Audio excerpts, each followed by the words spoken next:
Lahat ay nakangiti sa White House habang pinag-uusapan natin sina punong ministro Benjamin Netanyahu at Pangulong Donald Trump na magkasamang nakaupo sa Oval Office bago ang kanilang unang harapang pagpupulong mula nang magsimula ang pinagsamang US. Operasyon ng Israel laban sa rehimen ng Iran. Natapos ang pagpupulong na iyon kamakailan lang matapos ang 90 minuto at inilalarawan itong naging mabunga. Ang dalawang leader ay dadalo sa serbisyong libing para sa yumaong Senador Lindsey Graham sa oras mismo. Pag-uusapan pa natin yan mamaya. Pero ngayon, ikinagadalap naming tanggapin si Danny Danon, embahador ng Israel sa UN, na sumasama sa atin ngayon mula sa New York. Embahador, maraming salamat po sa inyong oras. Bilang panimula sa mga unang sandali ng pagpupulong na ito, mukhang positibo ang atmosfera sa mga larawan mula sa Oval Office. Pero alam natin, may seryosong pag-uusap at posibleng mga desisyong tinatalakay at pinagpapasyahan sa likod ng saradong pintuan. Ano po ang saloobin ninyo sa kahalagahan ng sandaling ito para sa punong ministro ng Israel, lalo na sa gitna ng mga espekulasyon sa hindi laging maayos niyang relasyon sa Pangulo ng US?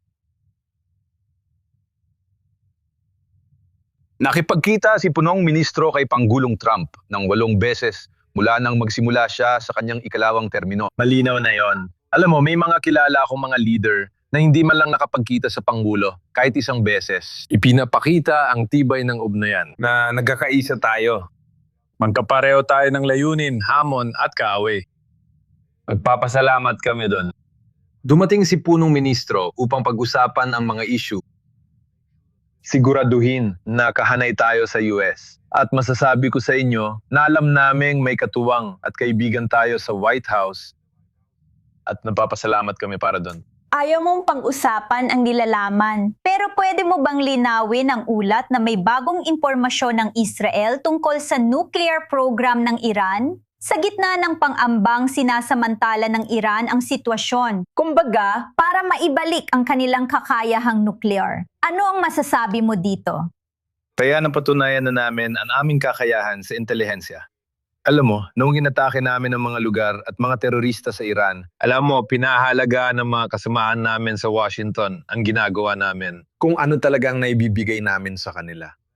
At hindi ito isang insidente. Isa itong patuloy na pagsisikap. Ipagpatuloy namin yon at patuloy na ibabahagi ang impormasyon sa mga kaalyado namin sa Washington. Naunawaan namin ang halaga niyan. Pinahalagahan nila, sinusuri nila. Alam mo, ang US, meron din silang sarili nilang intelihensya. Isang napaka-impressive pagdating sa laki.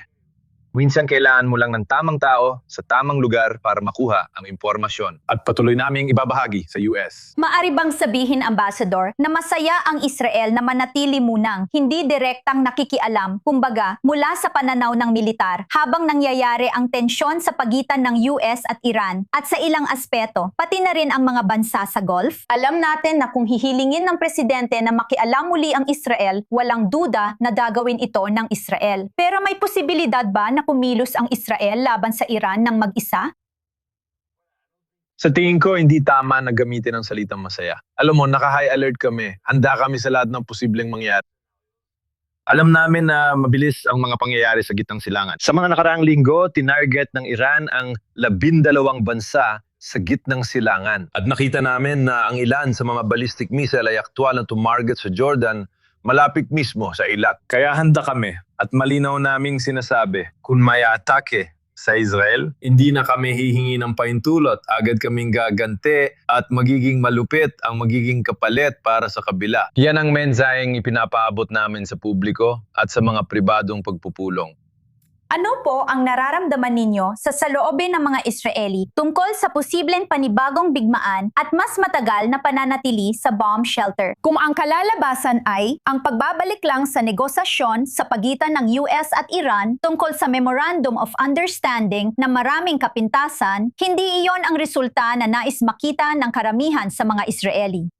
Kaya alam mo, naging mahirap ang mga panahon para sa amin itong mga nakaraang taon. Lahat tayo ay maraming isinakripisyo. Hindi ito naging madali, masakit, pero naintindihan natin kung gaano kahalaga ang ginawa natin. At sigurado ako ngayon ay labis na pinahalagahan na mas maganda na ang kalagayan natin pagdating sa mga banta sa reyon laban sa atin. Alam mo, Tingnan mo ang mga kakayaan ng Iran, ng Hezbollah, ng Hamas. Hindi na pareho. Kaya, mahirap yon. Pagod na ang mga tao. Kasabay nito, naisip namin, kailangan bayaran ang presyong yon. At kung kailangan namin gawin ulit ito, gagawin ulit namin ito. Alam mo, kahit sa kabila ng presyo at mga paglalarawan mo, Napagtanto namin nakatira kami sa isang mapanganib na reyon. at paminsan-minsan, dapat naming ipakita ang lakas at kakayahan namin.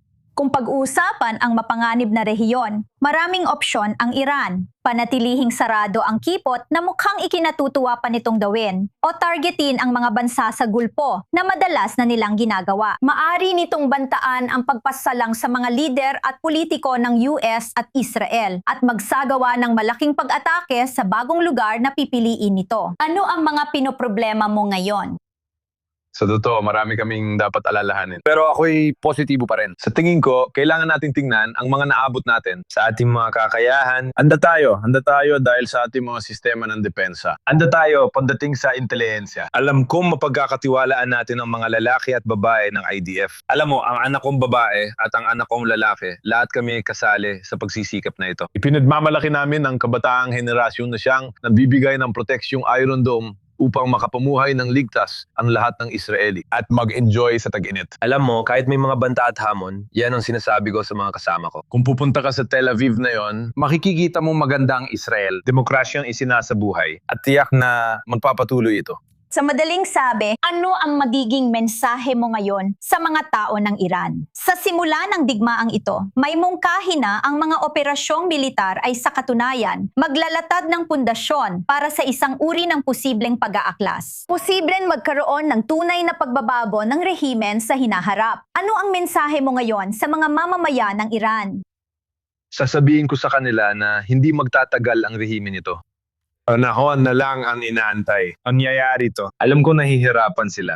Pinagdarasal namin sila. Alam mo, lahat tayo ay pinag-uusapan ng epekto ng rehimen. Pero sila talaga ang nakakaranas nito palagi. Kaya, kasama nila kami. At naniniwala ako na darating ang araw na makakapunta ako at mabisita ang mga mamamayang Iranian. Makakabisita rin sila sa mga Israeli at ibang bansa sa reyon. Panahon na lang ang hinihintay para mapalis natin ang rehimeng ito. Ambassador Danny Danon, live mula sa New York. Laging pinahahalagahan namin ang iyong oras. Maraming salamat sa pagsama mo sa amin dito sa The Rundown. Maraming salamat.